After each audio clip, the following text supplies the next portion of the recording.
Tim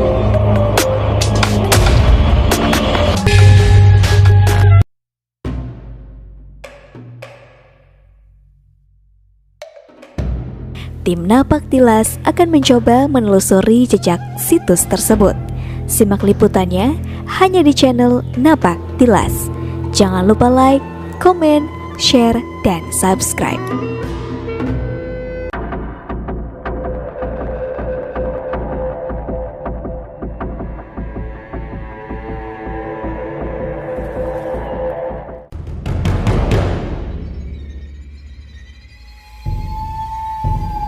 Ini ada sebuah pohon. Ini namanya pohon maja yang sangat terkenal terkait dengan sejarah Majalengka, atau disebut dengan buah maja, maja yang langka dulu. Yang kita ketahui dari berbagai versi secara benang merahnya, buah maja ini dikenal dengan legenda dulu adanya kota Majalengka, yaitu adanya perselisihan antara Pangeran Muhammad dengan Ibu Ratu Rambut Kasih zaman Kerajaan Sindang Kasih dulu. Nah, karena untuk sebuah keperluan diutusnya Pangeran Muhammad ini, salah satunya selain dakwah Islam, yaitu untuk obat penyakit yang memang secara masif wabah di Cirebon waktu itu, sehingga diutus dari sana untuk mendapatkan buah maja. Nah, ini buah maja salah satunya. Alhamdulillah tumbuh di lokasi Kaum Poek ini. Ini adalah buah maja yang memang ketika matang itu berbuah manis ya, karena ada beberapa yang memang jenisnya itu berbeda. Ada yang pahit juga. Kalau ini manis setelah masak, mirip kayak sawo gitu ya, antara sawo sama apa ya, buahnya memang kekuning-kuningan, sudah matang. Nah, ini berduri Kang ya. Pohonnya ini berduri. Ada durinya kelihatan di sini. Harus hati-hati. Kebetulan ini sedang tidak berbuah sekarang, musim hujan ini. Biasanya kalau musim kemarau ini berbuahnya. Pohon maja itu ada, bukan sebuah dongeng semata, bukan legenda atau sebuah kebohongan. Betul-betul ada buah majanya. Bahkan kalau di pemerintahan dulu itu dari dinas mengatakan ada beberapa jenis buah maja ya. Ini salah satunya.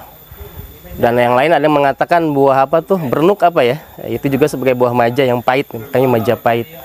Nah, kita ketahui beberapa versi juga disebut maja langka, itu sebetulnya Majapahit juga katanya begitu, yaitu buah maja yang pahit. Cuman kan nama ini sudah ada di Jawa, Jawa itu dengan Kerajaan Majapahit, sehingga menggunakan katanya maja langka gitu ya, buah maja yang langka atau jarang, bukan berarti tidak ada. Jadi makna langka di situ bukan tidak ada, tapi memang jarang, karena dulu ketika terjadi perselisihan itu, buah maja secara mitosnya itu dihilangkan oleh Ibu Rambut Kasih, tapi ternyata masih ada sampai sekarang.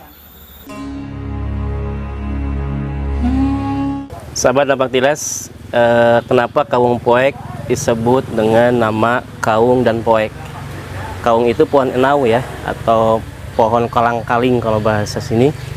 Ini, nah itu salah satu pohonnya. Dulu ini di sini banyak sekali dengan ciri pohon kaung, dan secara mitos pohon kaung ini seringkali juga dikaitkan dengan lokasi-lokasi situs atau tempat-tempat yang dulunya sebagai wilayah kekuasaan Eyang Prabu Siliwangi. Jadi ada nyebut Siliwangi juga itu. Tiap tempat yang ada kaungnya itu senantiasa pernah disinggahi atau minimal dilintasi oleh beliau. Nah, Kaung Poek ini sebagai kemandalaan dulunya kebuyutan. Nah, terdapat banyak pohon-pohon kaung ya, baik itu pohon kaung yang memang berbuah, ada juga kaung yang memang sebagai kaung kembang ya, bunga, sebatas bunga saja. Poek, arti poeknya karena memang gelap di sini saking rimbunnya pepohonan yang ada di tempat ini, di makam ini. Dulu ini ada banyak macam pohon-pohon. Salah satu ini yang sekarang masih ada itu jenis pohonnya saya lupa namanya. Dulu ini ada 4 pohon besar di sini yang pada tahun 98 itu tumbang ya. Nah, ada juga mitos Kang, tumbangnya pohon besar-besar di Kampung Poek ini waktu itu menandakan katanya akan lengsernya seorang pejabat, dan ternyata kita ketahui tahun 98 itu Presiden Soeharto lengser ya, lengser dari kepala negara Republik Indonesia. Nah, ini sebuah mitos saja dikaitkan dengan itu, karena gugur angin tidak ada sebab ini pohon tumbang. Nah, begitu. Ini lokasi Kampung Poek, banyak sekali pohon-pohon kawungnya di sini.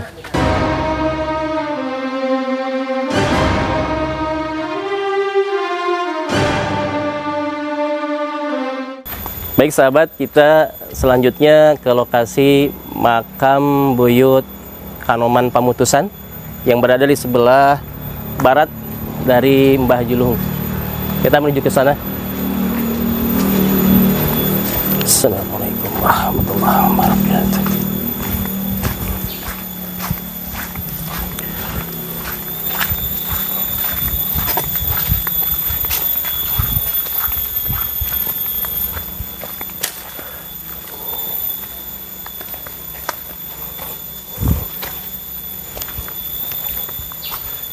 Ini lokasinya dari buyut Kanoman Pamutusan. Beliau sebagai pembantu atau asisten dari Mbah Haji Luhung yang tadi kita berada di lokasi utama. Dan ini di lokasi sebelah baratnya agak ke pojok terdapat makam Mbah Buyut Kanoman Pamutusan. Beliau ini dari diduga beliau dari Keraton Kanoman Cirebon, karena dengan beliau gelarnya Mbah Buyut Kanoman, Mbah Buyut Kanoman Pamutusan. Beliau juga sama ahli agama sebagai asistennya dari Mbah Haji Luhung. Nah, sebelum ke dalam, Kang, ini ada 3 makam juga. Sama, ini makam pusaka. Jumlahnya 3 juga, 1, 2, 3. Ini adalah pusaka dari beliau. Kita bisa masuk. Assalamualaikum warahmatullahi wabarakatuh. Ya dan kubur.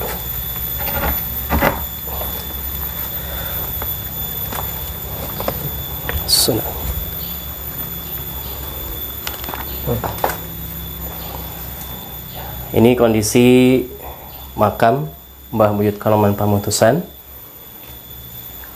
Sering diziarahi oleh masyarakat dari berbagai daerah ataupun yang punya niat tirakat di sini tiap malam Jumat atau sesuai dengan petunjuk yang didapatkan oleh orang tersebut. Ada pantangan yaitu malam Selasa. Kalau malam Selasa tidak boleh untuk bermalam, berzikir atau bertirakat di tempat ini. Dan malam Jumat pun secara mitos atau keyakinannya itu harus dimulainya dari jam 12 malam ke atas. Tidak boleh dari awal malam. Ini disinyalir katanya ada kepercayaan bahwa mereka ini ada rapat ya. Biasa digunakan untuk rapat tadi malam Selasa atau malam Jumat Kliwonnya itu ada sesi secara ziarah urutan waktunya di Cirebon, baru di sini. Itu yang kami dapatkan, bahwa ada keyakinan atau mitos yang ada di area makam Buyut Kanoman Pamutusan. Beliau ini dikenal dengan Buyut Kanoman Pamutusan karena secara fungsi dan kemampuan beliau ini adalah di pemutusan hal-hal hukum. Ya, kalau tadi Mbah Haji Luhung lebih ke umumnya secara general, spesifikasinya beliau mungkin kalau sekarang bisa dibilang terkait hakim, kalau begitu ya, hakim tapi secara agama, jadi kehakimannya gitu, pemutusan perkara. Nah, ini dianggap oleh masyarakat zaman sekarang digunakan sebagai wallahualam ya, keyakinan sebagai tempat untuk bertirakat, berikhtiar, mereka berdoa ketika punya masalah-masalah besar dan sebagainya, bisa ada sebuah keputusan petunjuk yang didapatkan oleh mereka terkait peristiwa atau kejadian atau masalah yang mereka sedang hadapi. Itu keyakinan yang ada di para peziarah.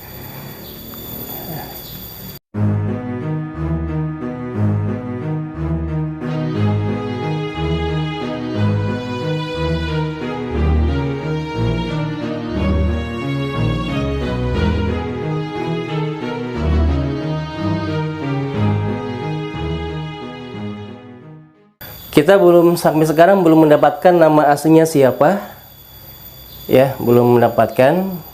Kita pernah juga kontak dari Keraton Kanoman ke ahli sejarah dan bagian silsilah.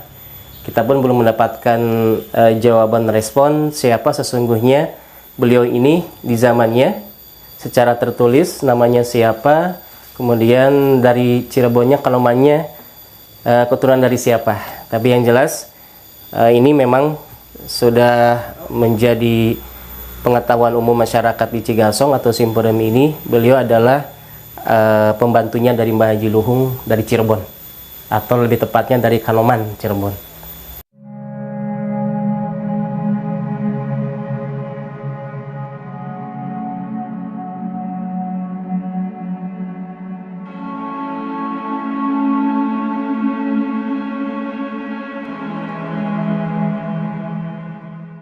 Kang, biasanya kalau yang datang ke sini itu terkait dengan permasalahan apa aja ya, Kang? Variatif ya. Ada yang memang terkait hukum, artinya ketika mereka punya masalah ke pengadilan ya, entah itu mungkin perkawinan, entah mungkin perkara memang undang-undang KUHP dan sebagainya. Dan sebagian besar sebetulnya orang-orang yang memang bergelut di dunia bisnis, Kang, dagang ya. Jadi mereka mencari berkah ke sini supaya mendapatkan sebuah keputusan. Bahkan pernah saya juga pernah berinteraksi dengan seseorang yang katanya punya sedikit trouble masalah di usahanya, dan dia minta petunjuk usaha apa yang bagus buat dia. Nah, itu salah satunya. Jadi jenis usahanya apa? Ya pedagang-pedagang kecil lah. Kebanyakan pedagang-pedagang kecil. Kalau yang datang ke sini terkait mencari berkah untuk usaha, para pengusaha itu lebih kepada bukan ke pemutusan ke sini ya, lebih ke Mbah Haji Luhung, berdoa, mencari berkah supaya memang usaha-usahanya lancar. Itu saja, Kang. Ada tradisi nggak, Kang, dilakukan di sini? Sementara kemarin di tahun 2023 bulan Desember kita mendapatkan informasi ada mulai acara tahunan Guara Bumi. Nah, diadakannya memang bukan di sini tapi di Kelurahan Simpeureuem ya, di Balai Kelurahan di sana. Itu sudah mulai lagi, ada seni, ada Guara Bumi dan sebagainya. Itu sebagai salah satu bentuk syukur secara hakikat kepada Allah Subhanahu wa taala. Kemudian juga mereka ada cara berdoa di sini, Kang, malamnya.